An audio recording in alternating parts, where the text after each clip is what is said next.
सबसे अच्छी चीज़ मेरे को गुरु कृपा के टेस्ट लगते हैं। उनकी टेस्ट सीरीज बहुत शानदार है। मतलब जिस दिन आपका परीक्षा परिणाम आया तो रिजल्ट आपने देखा था या घर वालों ने देखा था, किसी ने फोन करके बताया था? इसमें स्टाफ बहुत अच्छा है, पढ़ाने का तरीका अच्छा है। डिसिप्लिन रखा, सारे टेस्ट दिए, उनको एनालिसिस किया।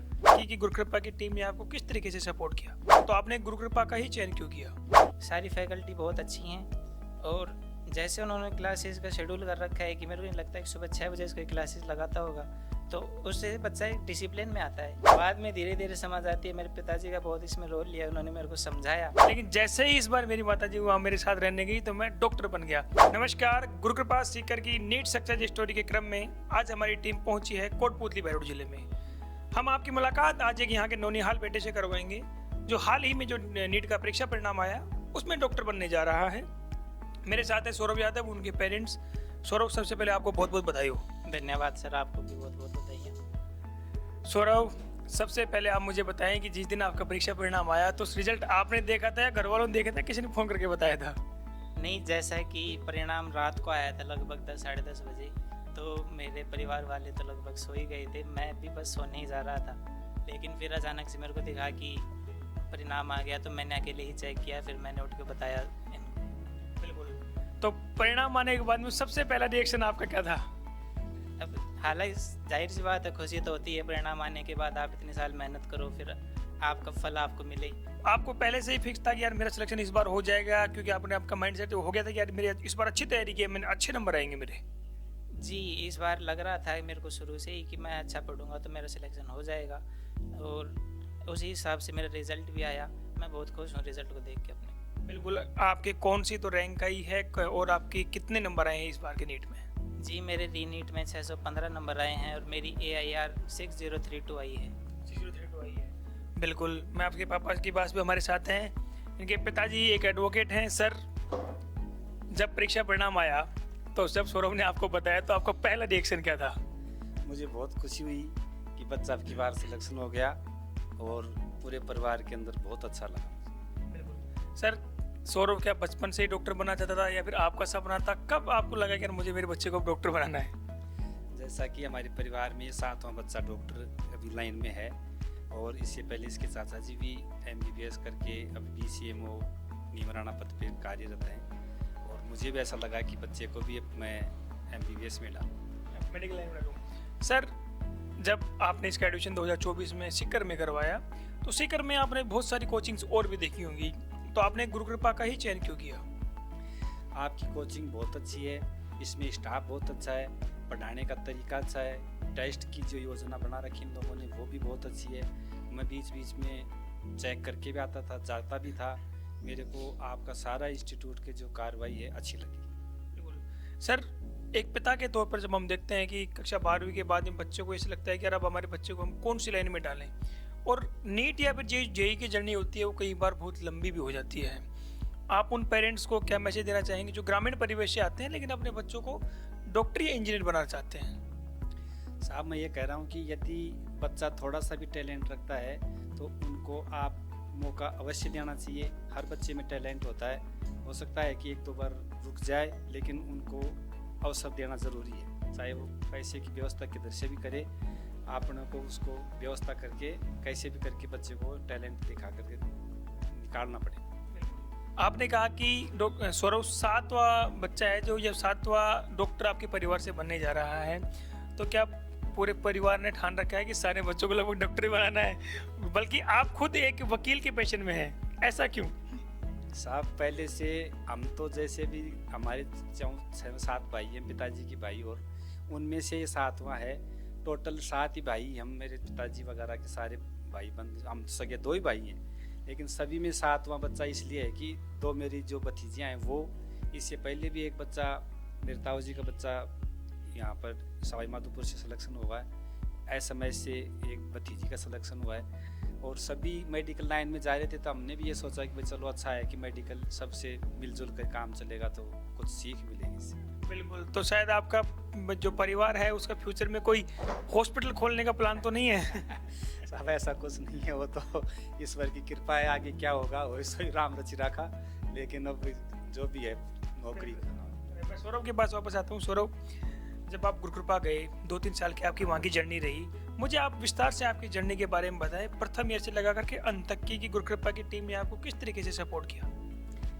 जैसे मैंने बताया कि मैंने मेरी 12th अपने ग्रामीण क्षेत्र से ही की और उसके बाद मैं सीकर गया। तो सीकर जाने के बाद एक हॉस्टल में रहते हैं तो एक अलग तरह की फ्रीडम आ जाती है बच्चों में, और हम उसका मिसयूज़ कर लेते हैं। बाहर घूमते फिरते हैं, यारी दोस्ती में बैठने लग जाते हैं, इधर उधर घूमने लग जाते हैं, पढ़ाई पे ज़्यादा ध्यान नहीं देते, क्लासेस बंक कर देते हैं कि यार सुबह इतना जल्दी उठ के कौन जाएगा। जैसे मेरी सुबह 6 बजे से क्लासेस लगती थी, सर्दियों में इतनी सर्दी में नहीं जाना यार, सोते रहो।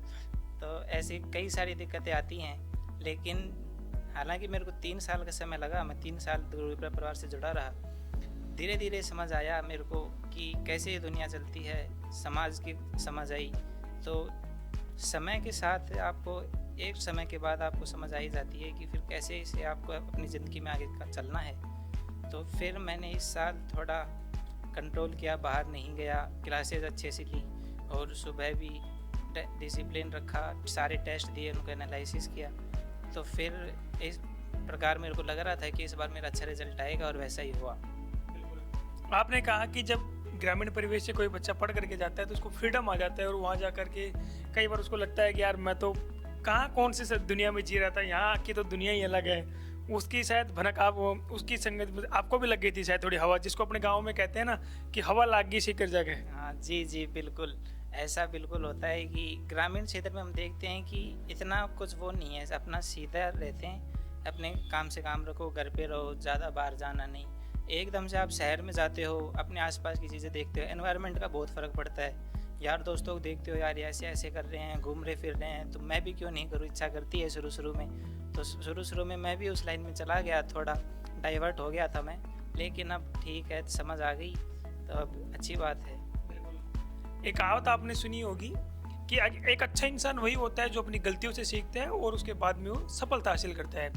ऐसा ही सौरभ ने किया। सौरभ, मेरा अगला सवाल आपसे कि अगर मैं आपसे जानना चाहूँ कि गुरुकृपा की जो सिस्टम है, वहाँ की जो फैकल्टी है, वहाँ की जो क्लासेस का रूटीन है, वो आपको कैसे लगा, उसने आपको किस तरीके से मोटिवेट किया।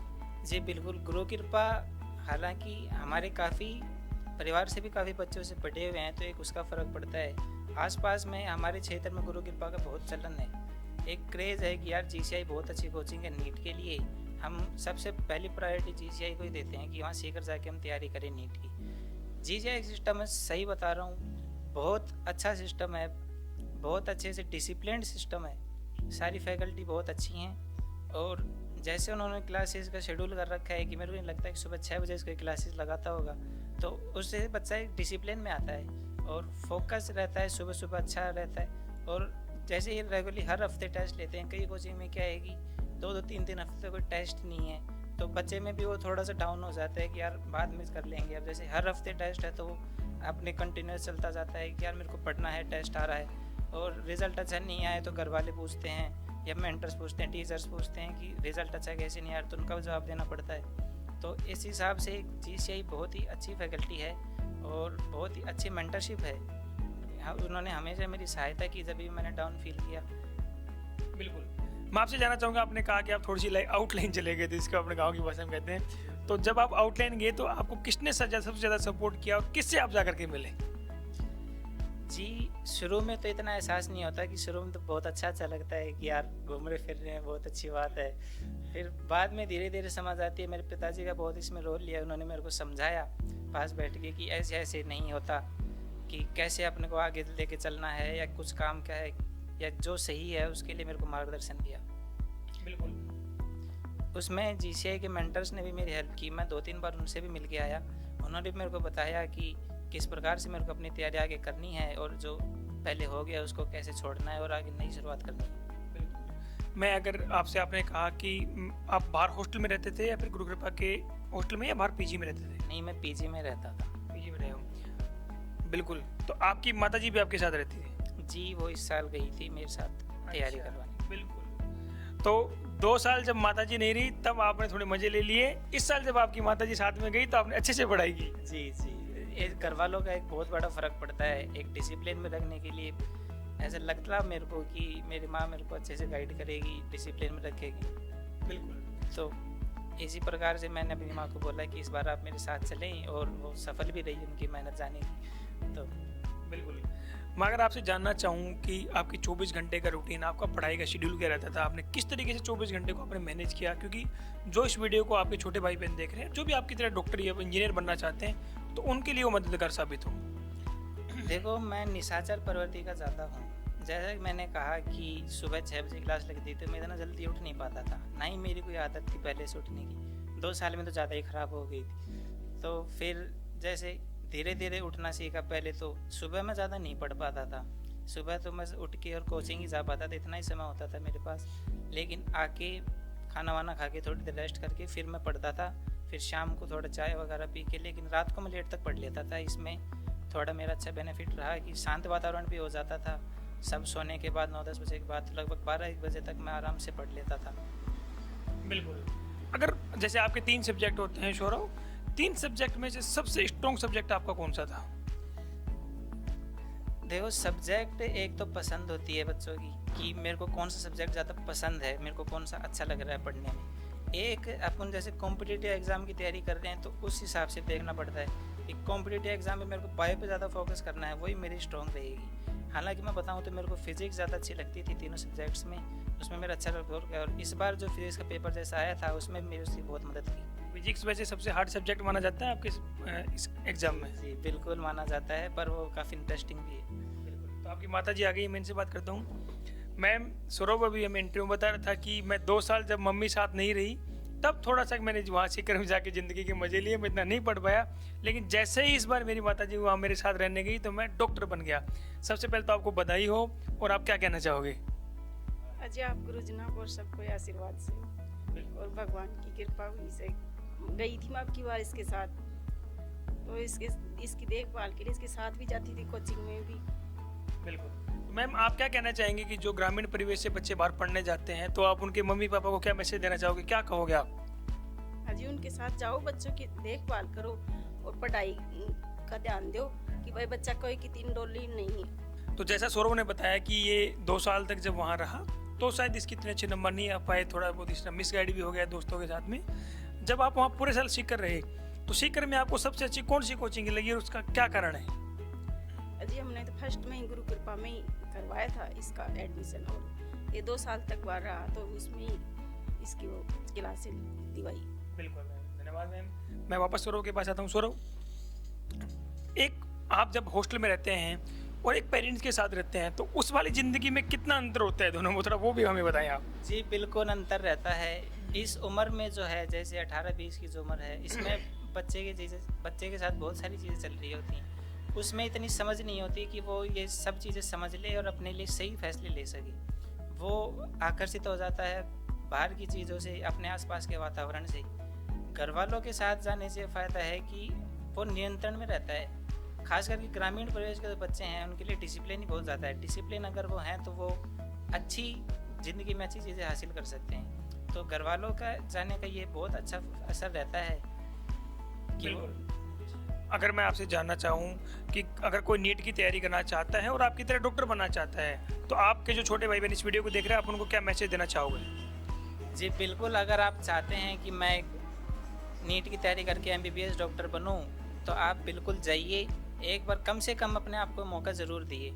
अगर आप अब ये सोच रहे हैं कि यार मैं कर सकता हूँ, अगर आपका नहीं हुआ है 1-2 साल में, लेकिन आपको लगता है कि यार मैं कर लूँगा, तो फिर भी आप अपने को मौका दीजिए। घर वालों से बात करिए, उन्हें मनाइए कि मुझे इस बार और भेजिए, अब की बार मैं अच्छा रिजल्ट लेके आऊँगा। बिल्कुल। मेरा अंतिम सवाल आपसे, गुरु कृपा के बारे में आपको अगर 3 अच्छा ही जानना चाहूँगी, ये सबसे अच्छी चीज़ें हैं गुरु कृपा के अंदर, अगर आप वहाँ जाएंगे तो?